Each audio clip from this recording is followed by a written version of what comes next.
And I think what 3D platformers did for me, and I'll just speak about my own perspective, is it took what I loved about cartoons and melded it with a interactive piece of media so that I could be the character. I could feel out the story. I could do whatever I wanted to, and it kind of meshed the two worlds together for me.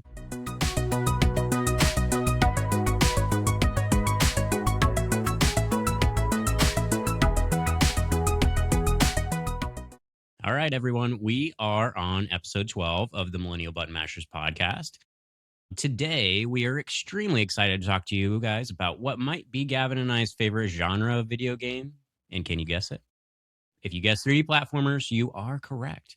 If you guessed anything else, we'd actually be interested in hearing from you in the podcast comments. So feel free to drop that and we'll talk about it in a future episode and our opinion of that genre or kind of like our unique perspective on it based on the gaming history that we've had with that specific genre.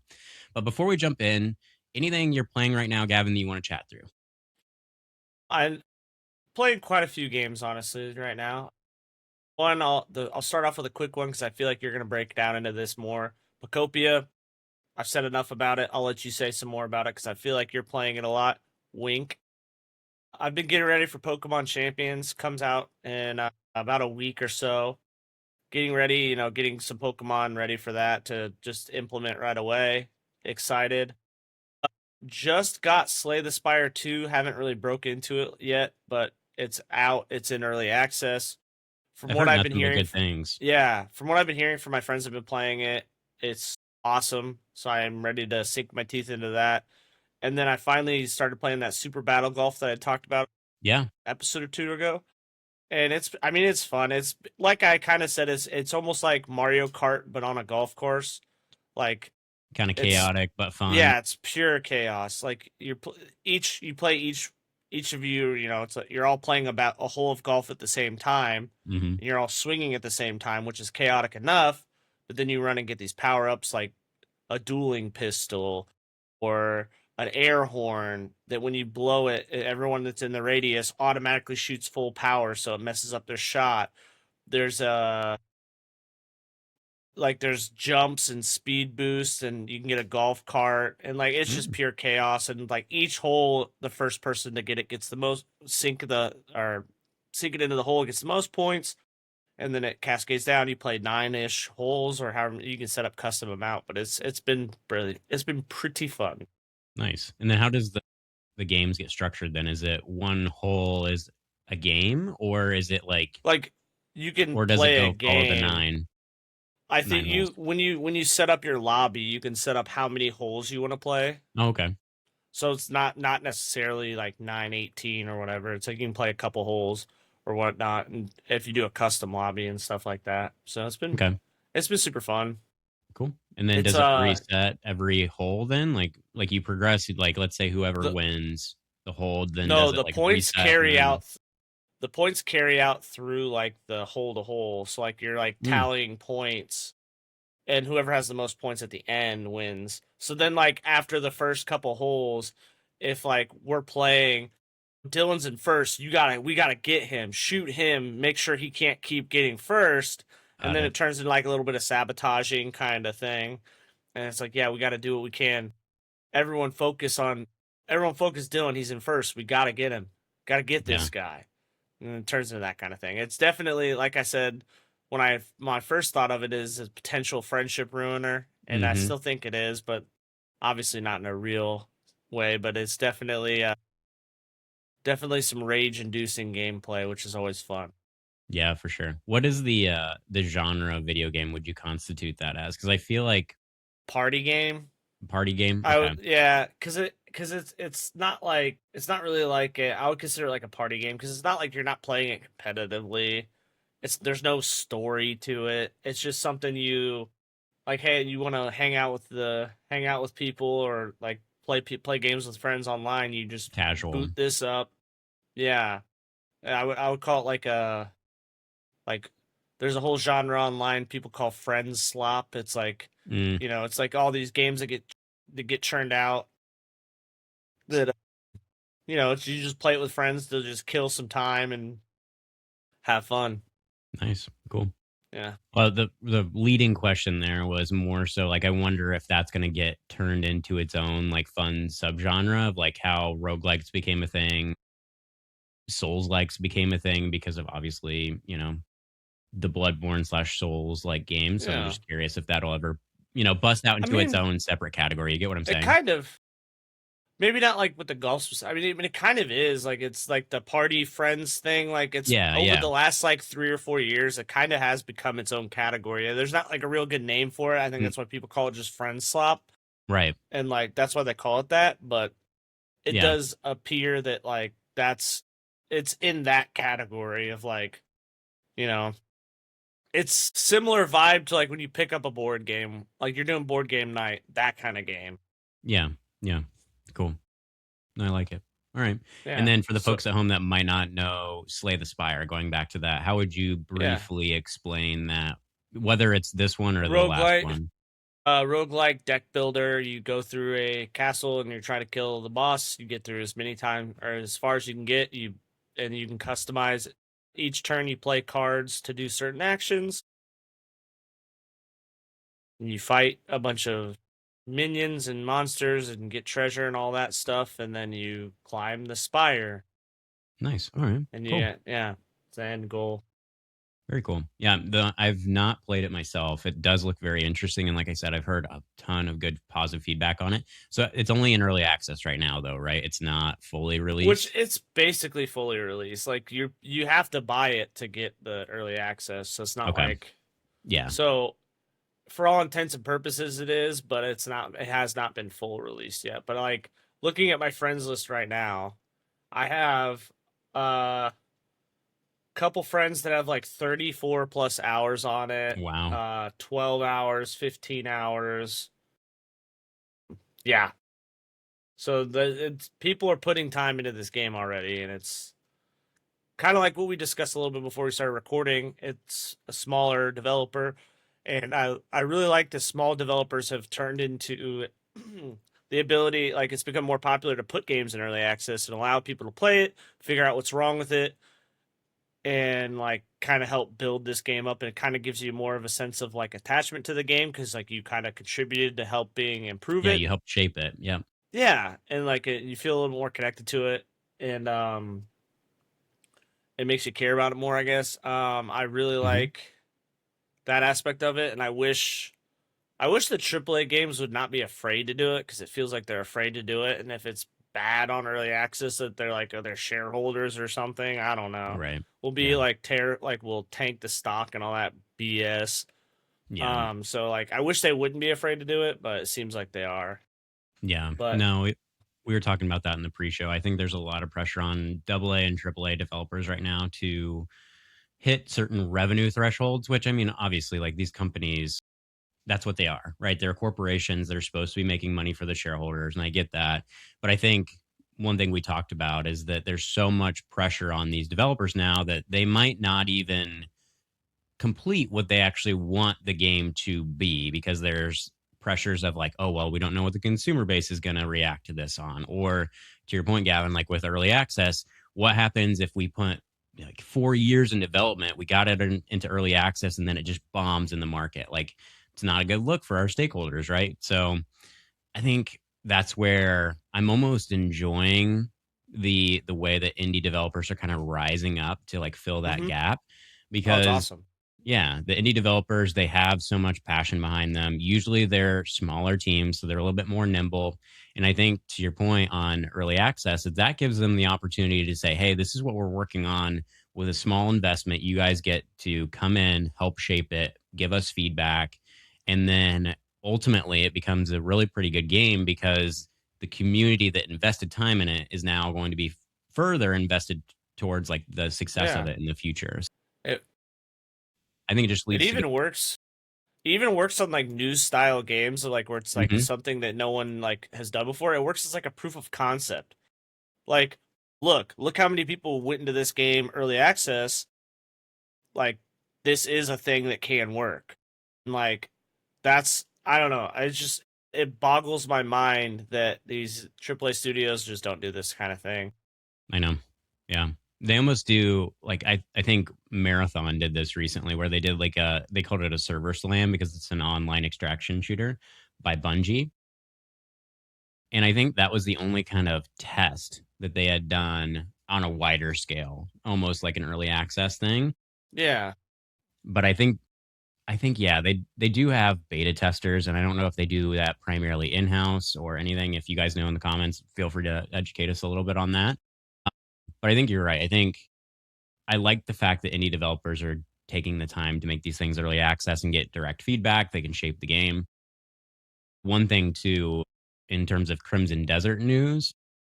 So when it launched, it had like a spike of popularity and then it went down because people got frustrated because the first 8 hours or so, they're just it's a huge learning curve, like I've talked about in the last episode. And I think a lot of people were straying away from it. But now a lot of the things have been fixed via bug fixes as well as some patches and things like that. And the Crimson Desert developer actually did a really good job of releasing these things pretty quickly to mitigate any direct community feedback. But the scuttlebutt on the internet right now is like, why didn't you guys do more extensive play testing? Because you probably would have found that out during the play test of how how Yeah. much stuff you needed to fix to make this game good. Because it is a good game. It's only going to appeal to certain types of audiences, though, based Yeah. on the kitchen sink type video game. So all that to say, like, feedback is important. Yeah, it is funny you said about the whole 8 hour thing. I don't know Hmm. if the exact time, but my brother got that game similar to you, Yeah, and he had a similar sentiment to you because I know you haven't really sunk fully into it yet because you didn't get past that breaking point. But yeah, when he first started playing, he's like, "Man, I don't know how I feel about this game." And yeah. I came home the other day, and I, it was in a different area, like there's different stuff going on, so I didn't realize he was still playing the same game. I was like, "Oh yeah, what game's this?" He goes, Same I game. finally hit the breaking point. This game's incredible. I freaking love it. And Yep, like I was like, oh, okay. Okay. yep. So he hit that. It's interesting to me that like it's almost designed to do that. That's a whole other like can of worms, but it's funny to do that. So it's Yeah, just you have to get it's like it's the same concept of as like the TV, like a TV show. They're yeah, like, oh yeah, if you can get past these first three episodes, they're kind of eh. But once you get to episode four on, it's holy smokes, this is the greatest thing I've ever seen. Which I yeah, can't lie, there are shows that I love that are like that. Then yeah. it is fine. Typically, it's those shows figuring out what they are and then leaning into that. But yeah, Exactly. it's that same kind of concept with except with a game, which is Yeah. interesting. No, I agree. It's kind of like if you ever dive into like a fresh fantasy series, like you have no idea Mm-hmm. who these characters are, the background, the lore, the world building, like that does take some time to build.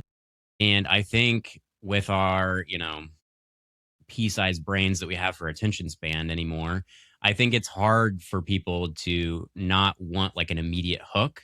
And Crimson Desert doesn't necessarily have that outside of the exploration piece, like I talked about last time. I think that's the only thing that's keeping me actively engaged right now. I think the good thing is, though, I'm getting to the point, and I haven't played it in probably a week actually, given some travel and stuff on my side. But I think I'm getting finally to the point where it's going back to that tipping point, like your brother obviously hit. So Yeah. yeah, I'm excited to jump back into it again. I think it's one of those niche games though that it's Mm-hmm. not going to appeal to everybody, but the people that it does appeal to, it will. If for sure Yeah. will hit home, I guess is what I'm trying to get at. So Yeah. So aside from the Crimson Desert, what's the other hot topic game you've been playing here recently? Before we yes, jump in. for sure. And I feel like I ever since I bought my Nintendo Switch, I've been talking about it every single week we've been jumping on the podcast, but it's worth it. It's worth talking about, I guess. But Pocopia, I'm coining it as crack for millennials because that's what it is. I think, like I talked about before, I am just so amazed at how much stuff is in this game. Like when you and I had talked on Pokemon Day about them not having like a mainline Pokemon game come out on the 30th anniversary, I was kind of the Mm-hmm. mind of like, I'm disappointed that they didn't have like a heavy hitting game release on the 30th anniversary. And I take all those words back. I 100%. think This they is it. knew. This They is it. knew they knew they knew they were sitting on this crack, like you said. 100%. Yeah. It's This it's insane. they're I like don't know how between they did it. between this and Champions, that'll hold them off until Winds and Waves. Like I 100%. legitimately feel like I'm starting to feel like that was their rationale. They're like, yeah, we don't need to. They Yeah. won't I even mean, want to play it.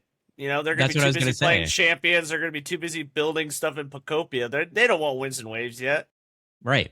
Which that Although would if be it actually released tomorrow, hilarious. I'd be freaking out. But I was gonna say I'd still be playing it. But yeah, to your point, I'm almost wondering if they had Winds and Waves at a point where they're like, "Oh, well, we could release it in like, fall of 2026 or whatever." But uh, they knew Pocopia was coming up, and probably in the initial beta testing, people were really loving it.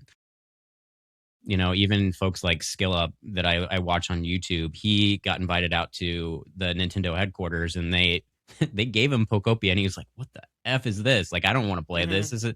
I don't like Animal Crossing. I don't like all these cozy games." But he freaking loved it.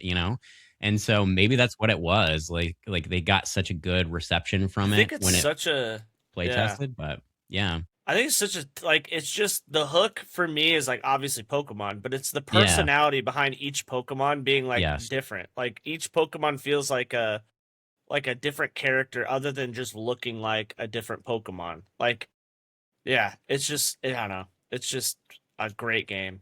yeah, and It's you can it's get already going to whatever. be in my contending it's on the ballot for game of the year already. Yeah, And exactly.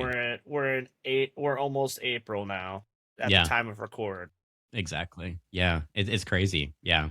Um, I think the last thing I'll say about Pocopia before we jump into the meat of today's episode is it's interesting because it's basically you can do whatever the F you want on it. You want to follow the mainline story? Great, go follow it. You want to go and build the awesome village that you want to of your dreams? Go for it. You want to Oh yeah. find every single habitat for a Pokemon? Go for it. Like, and the thing is, like, it's not a choose one of those and follow it. It's like, okay, well, I'm going to follow the mainline story for a little bit, and then I'm going to get distracted. I'm going to go find these awesome habitats and go build those. I'm going to go focus on making soups so I can up level like my water Mhm. ability, or I'm Yep. gonna eat a hamburger steak so that I can punch rocks more, or like. Mhm.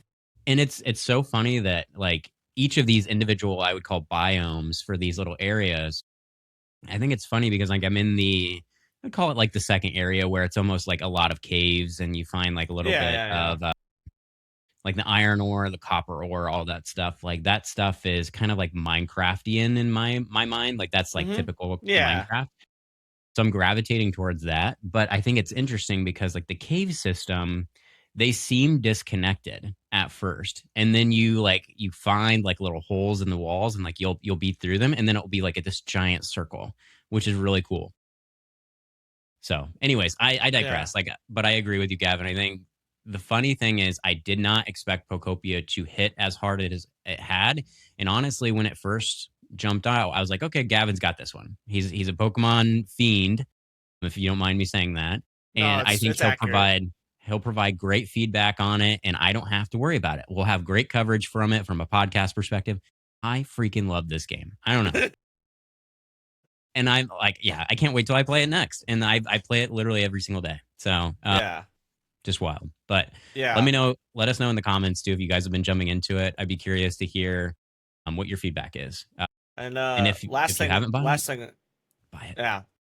I'll say Yep. I'll last thing I'll say about it is I love half of my Instagram and like social media feed is these outrageous builds that people are doing. Yeah. Like I've seen people they made a spire rock castle and it just goes all the way up and it looks majestic and all this Hmm. regal stuff. People building power plants like a working warehouse.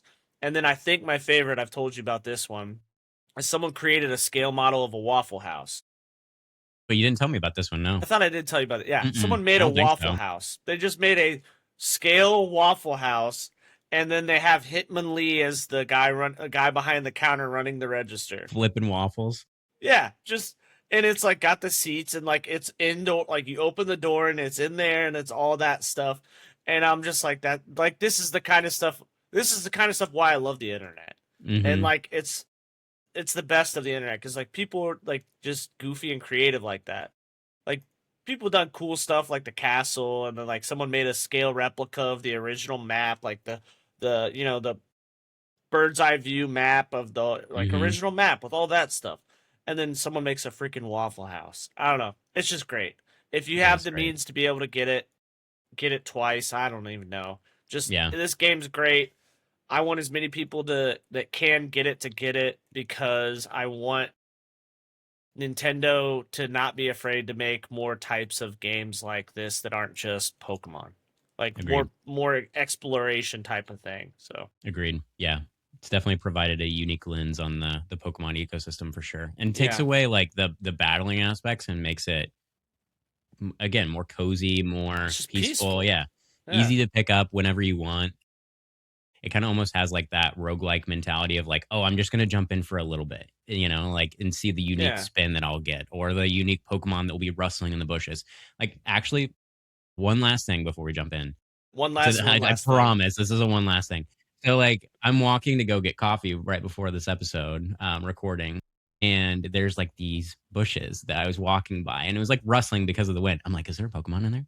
Like that's where my brain went immediately. And I obviously like I'm not an idiot, and I know that there's not a freaking Pokemon in there, but that's the first thing that triggered because when you're playing Pokopia, like you hear the rustling and you're like, oh my gosh, what is it going to be? And it's I don't know if this is intentional for the Pokemon experience. At least for me, every single Oh, time it's it's so always going to be good. a unique Pokemon that you find. Has that been the same thing for you, or like has Yeah, there because ever it's been well, duplicates? I don't think there's duplicates because I think it's like you Yeah, find one Pokemon. Like yeah, I think you only get one of each Pokemon. But that, like you said though, it's you see the rustling grass. yeah. A new What's it counter. going to be? We don't know. Yeah. Yeah, Anyways, yeah, all that's right. so I funny. I promise I'll digress. Okay. All right.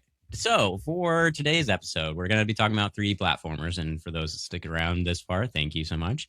But all right, so before we jump into platformers in general, I figured just for the audience's sake, we'll kind of define what a platformer is because I think the people that know 3D platformers, you're like, okay, yeah, I got it. But platformers in general is kind of like a blanketed term that I don't necessarily gravitate towards all platformers, I will say, but 3D platformers in general, I do. So I'll just kind of like lay the framework of what this is first. So, um, a platformer is a genre of video game, which is a type of action game where you're typically navigating through varied terrain to get to a goal. And you're also going to be confronting enemies during that and also avoiding obstacles. That's the easiest way to explain it in terms of across the board what a platformer typically is. So when you think about a 3D platformer, it just takes the perspective and changes it so that you have a different field of vision, different perspective in which you play. So, an example for the gamers on that are listening here and kind of the older school gamers as well. An example would be like going from Super Mario Bros, like the kind of side scrolling adventure. That would be what I would constitute as a typical platformer. And then from a 3D platformer perspective, it'd actually be like Super Mario 64. So obviously, if Hmm. you guys can kind of get that frame of reference, platformers in generals are typically side scrolling. So Metroidvanias are typically platformers as well. That's kind of like a newer style of a platformer. Say But then Hollow super, Knight. yeah, Hollow exactly. Knight could be a newer, like you consider that as a new Yeah, platformer, like a 2D platformer. exactly. Yeah, Metroidvania style platformer. Yeah, and then Super Mario 64 would be that newer version of what a platformer is. Still, there's levels, there's things, varied terrain, there's things you got to jump on, unique mechanics, etc. But just wanted to lay the framework of what a platformer is if you're not necessarily aware. Because to me, 3D platformers has always been what I always constitute platformers as, but it is a wider subgenre of the gaming community. But going into why do we actually love these games, I'll give my opinion, Gavin, and I'd love to hear what you think as well, given like I think we grew up in a unique period of gaming history that kind of begs us to go that way because we were frankly had a lot of good 3D platformers when we were growing up. But I think for me, it goes to just a couple things here. I think, is it a fun art style with a quirky cartoon character? If it is, yes, I'm probably in. Like that gets my foot in the door at least. But I think the secondary mechanic that makes me love these games is typically there's some kind of unique mechanism in it. There could be like going to Astrobot most recently, like the ability to have unique levels every single game, as well as unique mechanics within the levels as well, just to keep things interesting. And then also going back to like the older 3D platformers, does it have like a cute and good story? So I'm thinking like Banjo Kazooie. I loved the little underlying cutesy story there, especially the Mhm. art style there too. Yeah. Super Mario 64, same thing. There's like a cute little underlying story, and I mean, it's there if you want it, but it's not going to take away from the game and the aspects that you love of the game. But I guess, Gavin, for you, what are the things that you love specifically about 3D platformers? I mean, 3D platformers. I just the it's kind of like a lot of what you said. I love the cutesy, quirky animal cartoon character type games. It's fun. The art's usually good thing for me. The music is usually really another, as I've learned throughout doing this podcast, the music has become like something that like apparently gets me in games. Like that's just something I always kind of like, I guess, knew in the back of my head, but never really thought about. And like they all have like iconic music, are the ones we're going to talk about mostly. Like I can still hear, like right now, if I think about a Super Mario 64 music and all that, like I can hear it. And yeah, It's it's just iconic. great. Yeah, Yeah, just iconic stuff, and like I think, like kind of like you said, is a part. I started playing them at a time when I was like it's super impressionable, I guess, and they just left a really hard impression. It's tough to shake, I guess. for sure. And now that I think about it, and this is literally on the spot how I'm thinking about this, but you and I grew up in an era of like cartoons were very popular too, right? Yeah, Cartoons in terms of like the TV medium. Saturday morning cartoons, especially, were impressionable for us as kids growing up, at least for me. And I think what 3D platformers did for me, and I'll just speak about my own perspective, is it took what I loved about cartoons and melded it with a interactive piece of media so that I could be the character. I could feel out the story. I could do whatever I wanted to, and it kind of meshed the two worlds together for me. And I've always been kind of the type of person that I don't sit still very easily. I always have to be doing something. Like just to give you an example, like this past week when I was traveling, I was sitting on a train for 30 minutes and I was constantly just working on my phone, just trying to keep my brain engaged. But I think the thing that I love most about video games is that it's passive in terms of like there's not a lot of stress depending on the game you play, but also I think there's like an escapism way of yeah, gaming. And I think 3D platformers specifically are a great melding spot for me because I can disconnect, still play something fun, something cool from an art style direction perspective. Yeah, I don't know where I was going with that necessarily, but I think just the unique cartoony mechanism of these 3D platformers we grew up with, I think melded two good mediums yeah. together for me, I feel like at least. that's a good explanation. As it kind of was like an interactive cartoon. Like that's I think that's a big appeal for it. And like back then, you really only got to watch cartoons kind of only on like Saturday morning, like Right. Saturday morning cartoons. So like this gave you an avenue to hit that cartoon fix throughout the week and all that stuff. So I guess that does make sense as to why That that hit hard for us, yeah, why it hit hard. Yeah, and for sure. Cool. All right. So I figured what would be fun here is given our gaming kind of carries into, I would say, which is kind of crazy, decades here um, of platform gaming. I figured we'd pick one from each decade that we actually really liked that we wanted to talk through here. And so we'll start with 90s, we'll go into 2000s, 2010s, and then obviously 2020s as well. And kind of the 3D platformers that we appreciated throughout those decades. So Gavin, I'll actually let you go first for the 90s platformer you chose yeah. here. We've talked about it in the past, but go ahead and talk a little Yeah. bit more One about I've this one. talked to, this was more of a traditional 2D platformer. Yeah, that's But okay. take a wild guess, Crash Bandicoot, one of my favorites. Yeah, it's I don't know. It's a great game.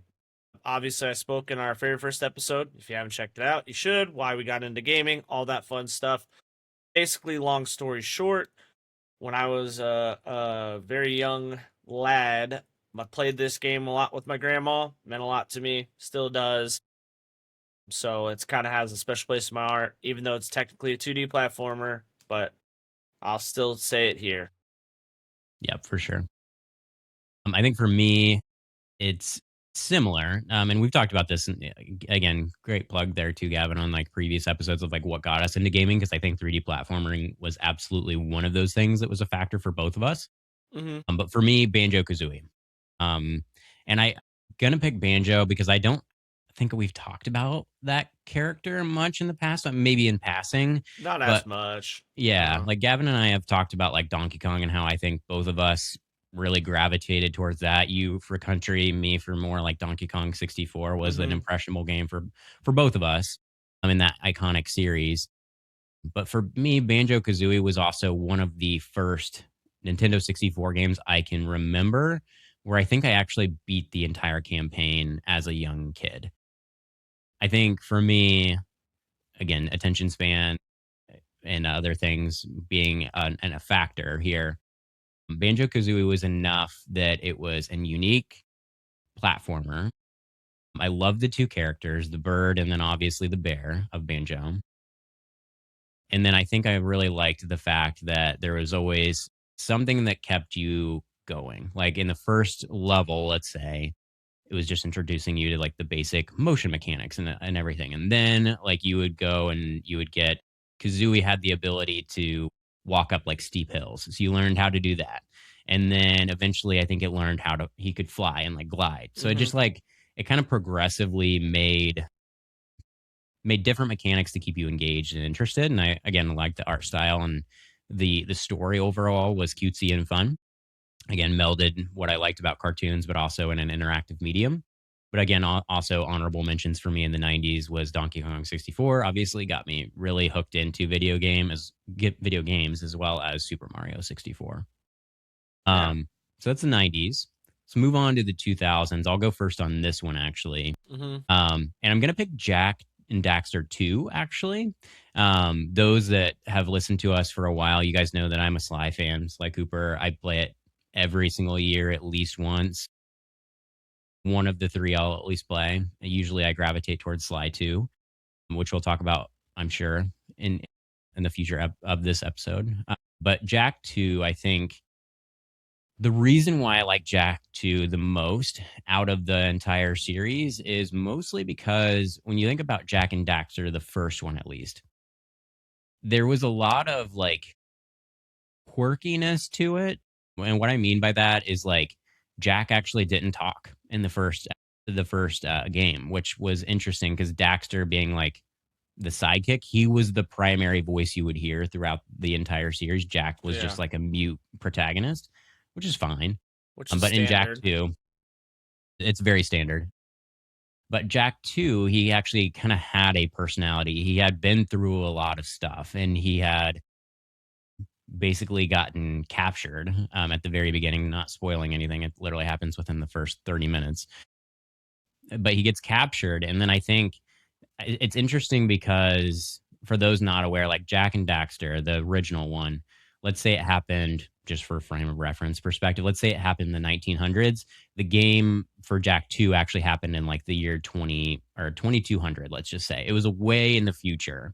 And so it was interesting to see like what his previous history and like what his story was before and what it would look like in the future and him having to adapt, learn these new technologies, learn how to drive, learn how to shoot. Like it was just kind of like an interesting game. And I think I liked that there was something outside of like the ecosystem inside of Jak and Daxter 1 that changed to just mostly dark eco and Jak 2. So I don't know if I have like a specifically strong reason why I like Jak 2 more than anything. I think it took what was good about 1 and then upped the ante for Yeah. 2. So yeah. Yeah. But what about you, Gavin?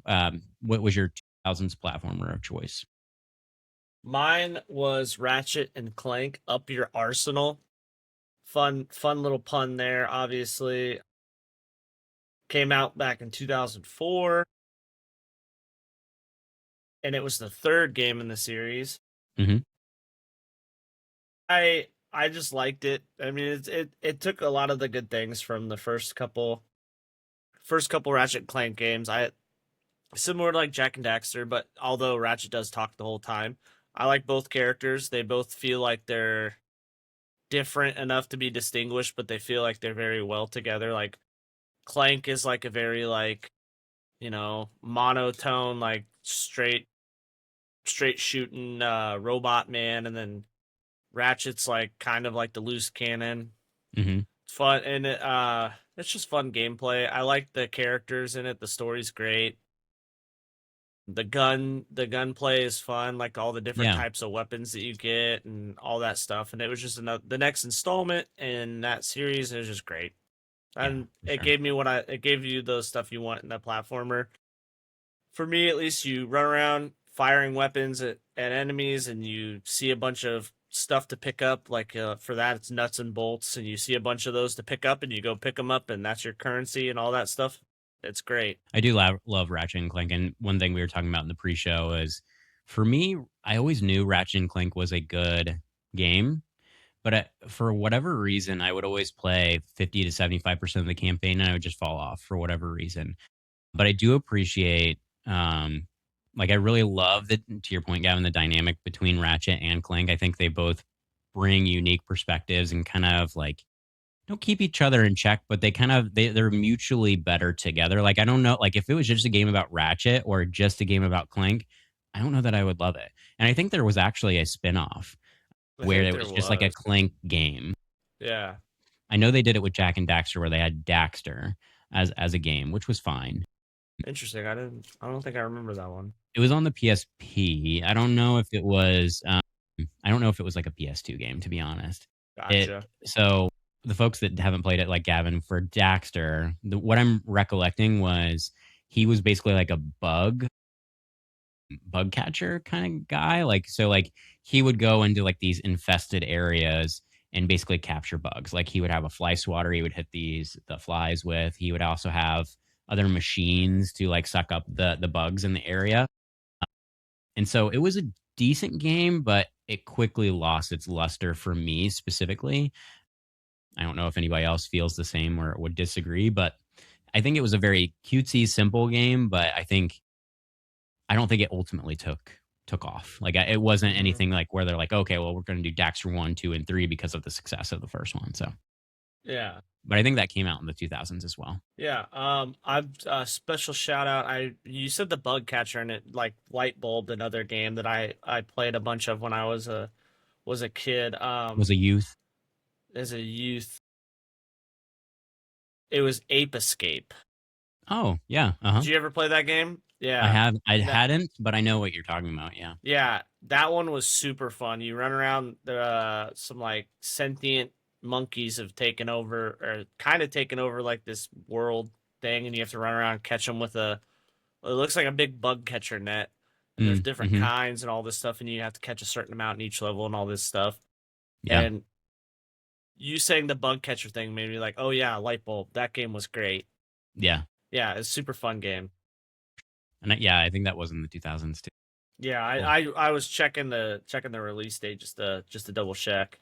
Yeah. It was technically it was like the end of it was in 1999, but I don't think I played it till That the carries over. 2000s. Yeah. Yeah, I don't think I played it till the 2000s. So let's yeah. We'll constitute it as that. That's cool. All right. 2010s platformer. Gavin, you want to go first on this one?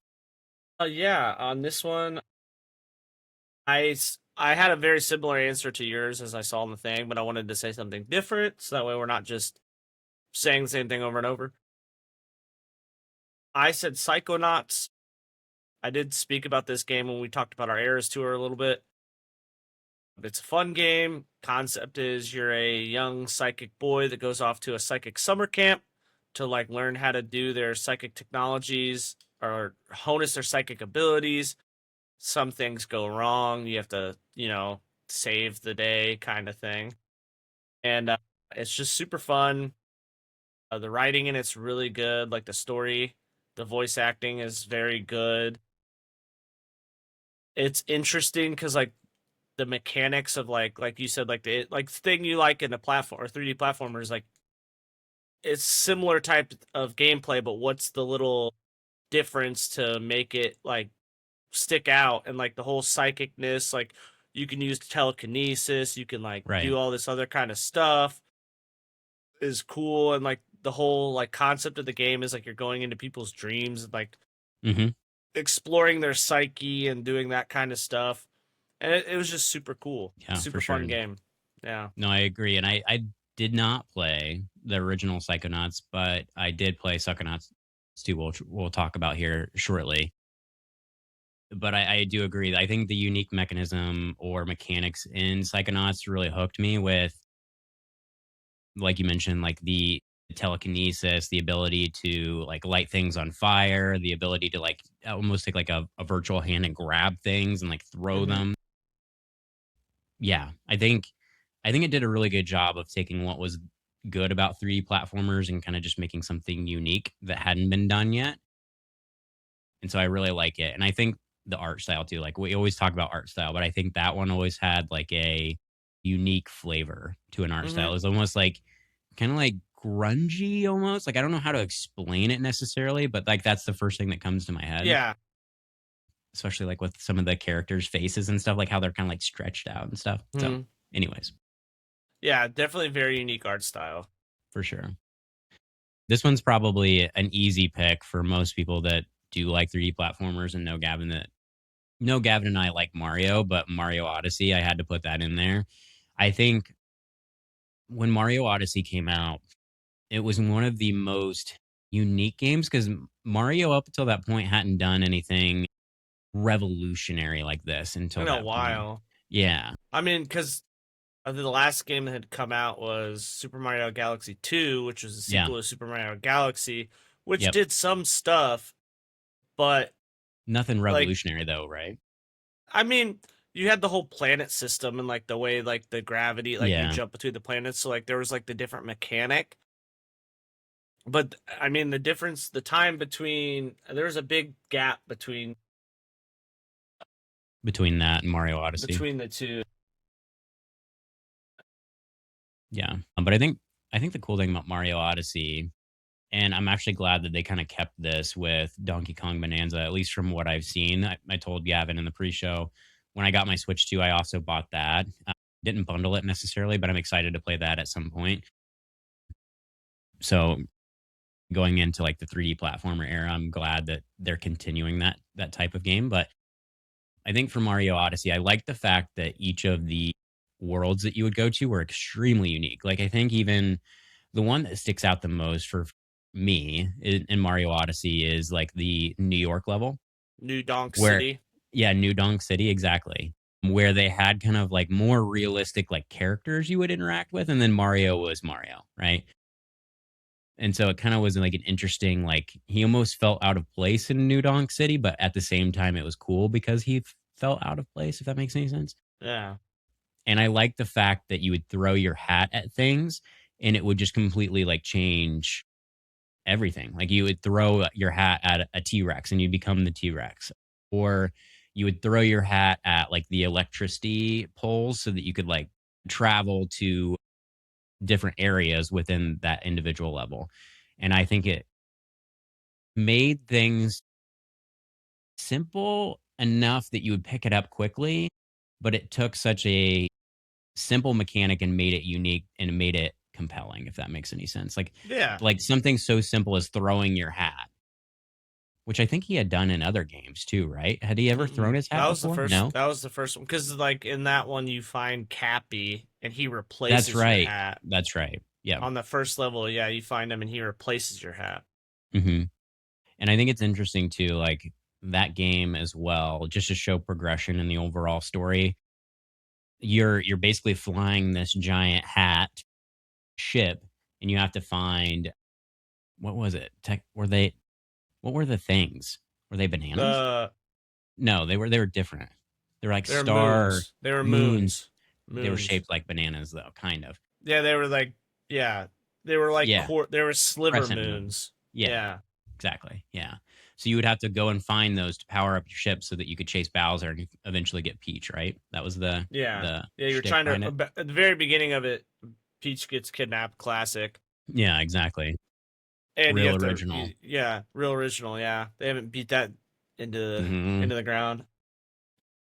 Yeah, no, I mean Mario Odyssey did a lot of really good things. It Yeah. like I was just looking at the dates, like the hype between it is that was the longest gap between like main series Mario games because Yeah. Super Mario People were Galaxy itching 2 for came it. out in 2010 and then it released in 2017. There was a 7-year gap with like no Mario, like no new Mario games. And so people were like fiending for it. What's really funny about New Donk City is when it was first released in the trailer, all you saw was like him and like it looked like he was on the street in New York, like standing in front of Hmm. a taxi, and Yeah. people were mad. People were mad, like they were legitimately mad. They're like, "Oh, this is like breaking my immersion, man." Like online discourse was like upset about it, and then literally every single person that was mad about it, I guarantee you, as soon as they got into the New Donk City the And first understood. time, that Yeah. music starts playing, and you start doing the whole like you start actually playing the game, Hmm. it melted away. Because I think people were just worried that the whole game was going to be like that, like in the city and stuff, and they're going to be upset. And it's just people looking to be mad at stuff, but it was just so funny how like it 180'd, how hard it 180'd. Oh yeah. Yeah. No, I'm glad that they showed that too before it released, but I'm also glad that they stuck to their guns and didn't deviate from it and like take out the level or whatever. Because it definitely, to me, is one of the Nah, most iconic in the series. Is I think. yeah. Well, it reintroduced a character that hasn't been in the game since the very first one, Paulina. Hmm. Yeah, for sure. She was the original from the Donkey Kong arcade cabinet. If you didn't know this, Hmm. for those of you who didn't know, the lady in the red dress that Donkey Kong kidnaps and climbs up the thing is Paulina. Hmm. Yep. On Also, Peach. not to do spoiler for you, Dylan, but she's in that She's Donkey in. Kong Bonanza game. Yep. Yep. I know that. Apparently, she's supposed to be playable within the game too. So, I yeah, don't know more to about come I on that. don't know I'll about give that my one, but yeah. my read. Yeah. But yeah, Yeah. cool. Wrapping up with 2020's platformer. I'll go first on this one. Those that have listened to like our recap episode where we talked about, I want to say it was like 2020 to 2025, like games of the year for us. I think I did pick Astrobot that year. And I would say the reason why Astrobot was so compelling to me was because I think each of the individual levels that you would go to were very unique. I think the boss battles were very fun.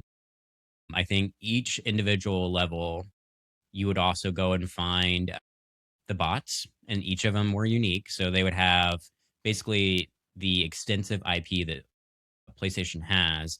They had little bits of that IP sprinkled throughout the entire game. So you would go and you'd find like a Sly Cooper bot, you would find a Jack and Daxter bot, you'd find Ratchet and Clank bots, you would find some obscure ones too, like Metal Gear Solid had a couple of them. Like even the Ape Escape, they had a couple Mm-hmm. of the bots were I apes had heard as about well. that. Yeah. Yeah. And so I think it just kept you playing because you're always like, okay, which bot am I going to save from this world? And then I think also the cool thing about Astrobot was each individual level you would get basically like a perk of some kind, like whether you had like monkey arms to climb things or if you had like a jetpack to like, bust through things in the ceiling, or if you had things would slow down time. Like I think it just really took a lot of like things that were fun from other platformers in the past and kind of like melded them into its own unique thing. And I'm actually glad that it's taking off because I think Astrobot as a character is very cutesy and it could go long term somewhere else as well. Like it could be its own individual series as well. And so that's why I liked about Astrobot. And then I would say also just special shout out to Gavin's point. He's about to talk about it here too, but Psychonauts 2 was fantastic. I actually got exposure to this because of Game Pass. So shout out to Game Pass back then. But I do like the fact that Psychonauts 2 had, again, and I'm not going to try to steal your thunder here, Gavin. I think it was just a very unique art style. It took everything that was successful Mm-hmm. about the first one and upped the ante and made it even better, in my opinion. So I'll let you go ahead and talk about it though. Yeah. It's real quick on Astrobot. What's really funny about Astrobot at first? Oh, the little guy is originally from the game Astro's Playroom or whatever, the game that like comes on the PlayStation 5. So for the longest time, I thought that's the game that people were freaking out about. I'm like, Mhm. guys, what are we talking about? Like, this is a fine game, but like, how is this game of the year? Like, I legitimately was like under the misunderstanding that like people are freaking out. I'm like, am I going crazy right now? Because this game was nothing to write. This game came out 1 years ago. How is it winning game of the year? And then like how like it was not that like it wasn't that much to write home about. It was just showing off the features of the PlayStation 5. Like, what are we talking about? And then obviously I realized that it like I ended up seeing some of the different reference spots and all that stuff. And I thought it was cool they even do like new games. It wasn't like only old games. Like it also like I think there was some Ghost of Tsushima Yep. or bots as well. So like they hit like every like PlayStation game pretty much. But I thought that was cool. Like it was just kind of funny because like once I realized it's like this is like actually not that. I was like, because in my head I'm like either I everyone else is crazy or I've gone crazy. Like how is this like what did I miss? And then once I made the realization, all bets were off. But I still For sure. haven't played it. I would like to though. Yeah, definitely put it Um, on your list. yeah, like Dylan alluded to just a few moments ago, my pick for the 2020s platformer that I enjoyed the most was probably Psychonauts 2. As I said, with the 2010 being Psychonauts, which I believe it came out before 2010s, but I didn't play it till the 2010s, so don't hold me Yeah, I to think it was that. like 2009. We'll carry it Yeah, over. whatever. Anyways, that's when I played it was in the 2010s. So full disclosure, but because I cannot remember the exact day it came out. Anyway, Psychonauts 2 takes a lot of the stuff from the present or the original, adds to it, does a little improv at yes ands, takes everything from the first, adds more on top of it, gives you new psychic powers while still paying homage to the original games. One of my favorite things that you do is you have to like without getting too into specifics so you can play the game, but you're trying to convince a teacher to do something for you. And instead of like you go into their mind and instead of like going into their mind to change their mind, like to change it's like an inception thing, because if you directly change their mind, they'll know. So what you end up doing is you end up giving them the changing their mind and making them have the gene that makes cilantro taste like soap, which at the time didn't know that was a real thing. Have come to find out that is a real thing. Feel bad for anyone that has that because that sucks. Cilantro's great, but you give this teacher the cilantro tasting like soap gene, and then like it snowballs into getting what you wanted out of it. And that, to me, that's just like peak. It's just hilarious. Also, Jack Black is in it, and his character in it is just hilarious. Like it's just funny, and he gets to sing a song in a Jack Black way. Great, Hmm. love it. But yeah, that's it was a great game. Nice. Yeah, and Yeah. quick correction, Psychonauts, the first one, came out in 2005, actually, which is kind of surprising. So you got to a Okay. little late, but that's okay. Yeah. I think it's still a great game. I actually played it not too long ago, like at least a Hmm. little bit of it, because it is on Game Pass for those that Yeah. have it.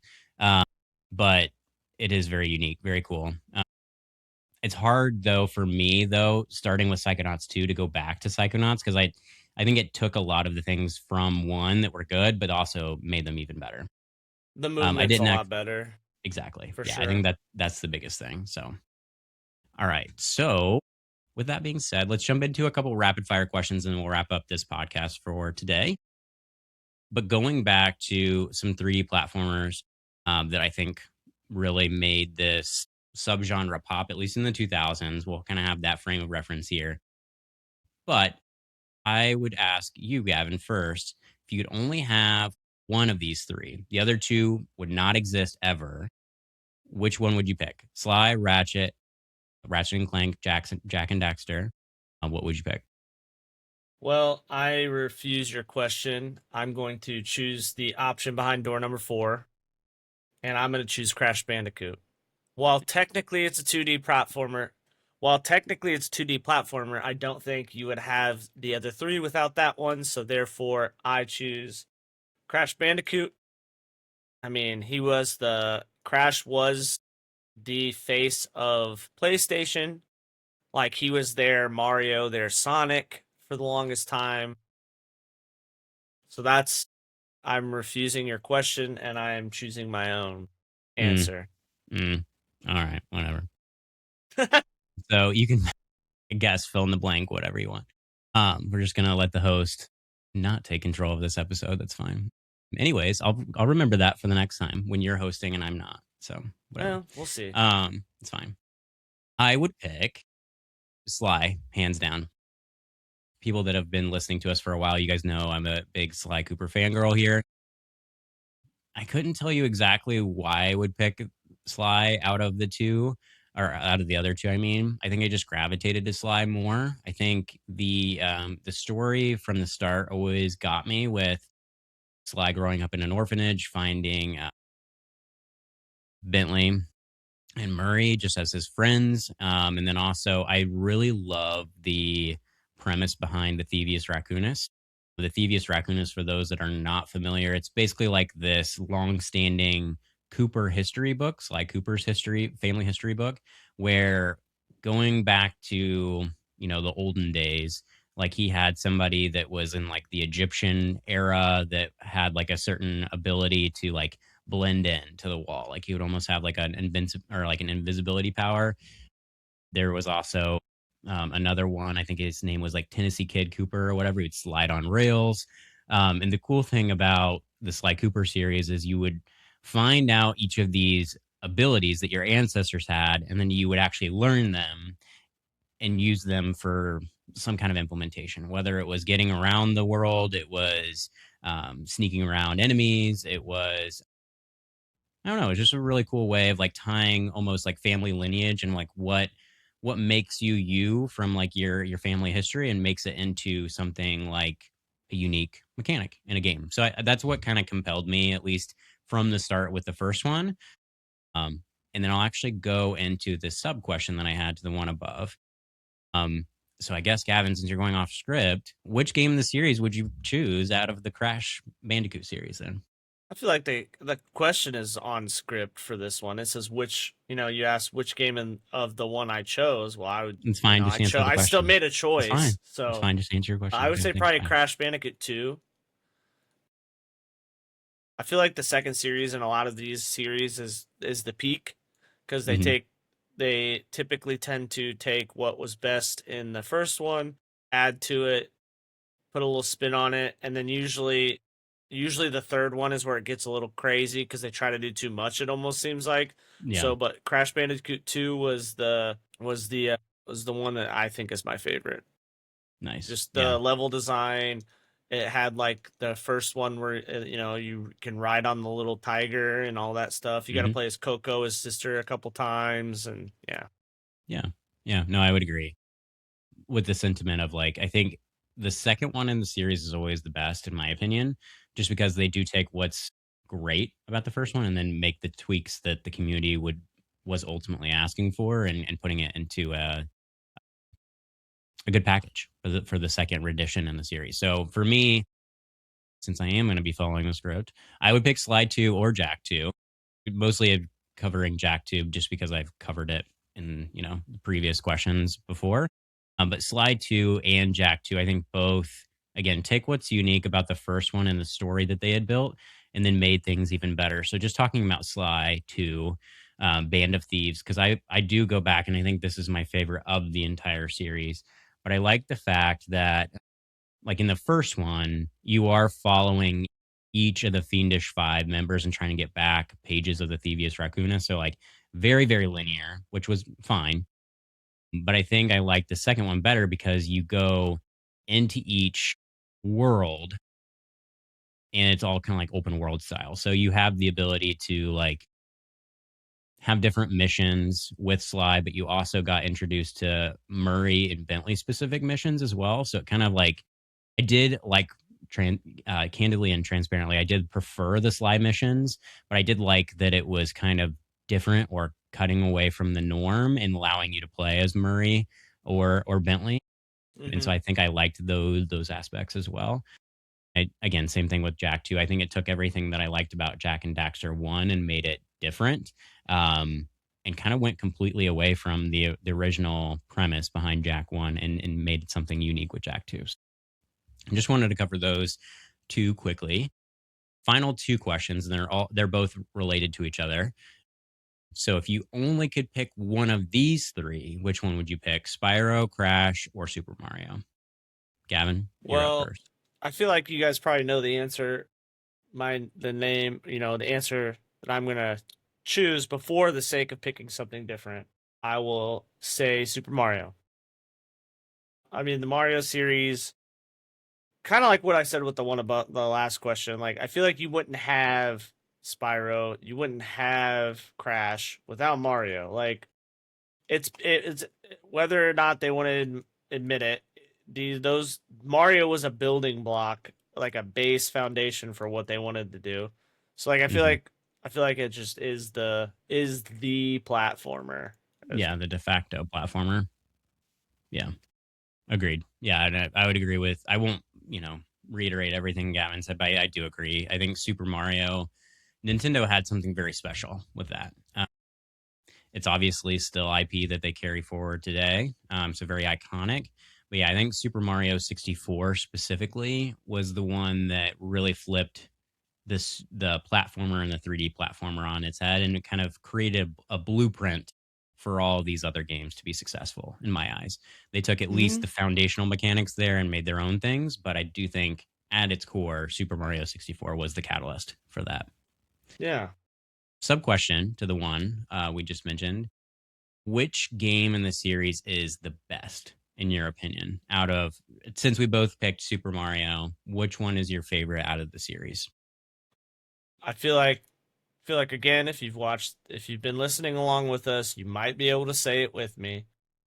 But as someone who truly believes that the Nintendo GameCube is the greatest console ever invented, I will say the release title with the Super Mario release title with the GameCube of Super Mario Sunshine is the best in the series.